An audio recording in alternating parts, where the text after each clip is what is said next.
এই যে বাঁধাকপি করছি, বাঁধাকপিটাকে ভালো করে নেড়ে নিলাম, আলুকে নেড়ে নিলাম, নেড়ে নিয়ে ভালো করে পেঁয়াজ, পাঁচ ফোড়ন, জিরে ফোড়ন সব দিয়ে দিলাম, দিয়ে এই যে এইখানটায় হচ্ছে মাছের মাথা দিয়ে ভালো করে কষিয়ে নিলাম। এই যে মাছের মাথা, এটা দিয়ে ভালো করে কষিয়ে নিলাম। কষিয়ে নিয়ে একটু নুন, হলুদ, ধনেপাতা, টমেটো সব রকম দিয়ে একটু জিরে বাটা, আদা বাটা সব দিয়ে ভালো করে কষিয়ে নিয়ে জল ঢেলে দিয়েছি। এবার লাস্টে একটু গরম মশলা দিয়ে দেবো, কমপ্লিট হয়ে যাবে। এখনও কমপ্লিট হয় না, এখনও বাঁধাকপি হচ্ছে।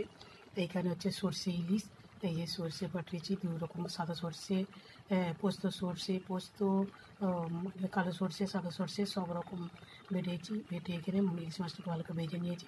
একটু ভেজে নিয়ে তারপরে একটু নুন, হলুদ সব দিয়ে সর্ষে ইলিশ পোস্ত করেছি। এখানে কমপ্লিট হয়ে গেছে। এখানে আলু ও টমেটো হচ্ছে ভর্তা করেছি, আলু টমেটো, একটু পেঁয়াজ ভাজা, জিরে ভাজা, একটু শুকনো লঙ্কা দিয়েছি এতে। এটা ইলিশ মাছের এখানে তেল আছে, তেল দিয়ে আলু ভাতের সঙ্গে একটু মাখাবো। ইলিশ মাছের তেলটা তুলে রেখেছি। এইখানে হচ্ছে আমড়ার টক হবে। এই যে আমরা এখনও কমপ্লিট করা হয় না। এই যে আমড়াটাকে একটু পাঁচ ফোড়ন দিয়ে সেদ্ধ করবো, দিয়ে এই যে মাছের যে ডিমগুলো বেরিয়েছে সেই ডিমগুলো দিয়ে এটাকে একটু টক করবো আমরা। টক আমার রান্না এখনও কমপ্লিট হয় না, আমার রান্না এখন ব্যস্ত আছি। এই আমার রান্না যদি ভালো লাগে লাইক কমেন্ট করবেন, সাবস্ক্রাইবার করবেন। Thank you so much.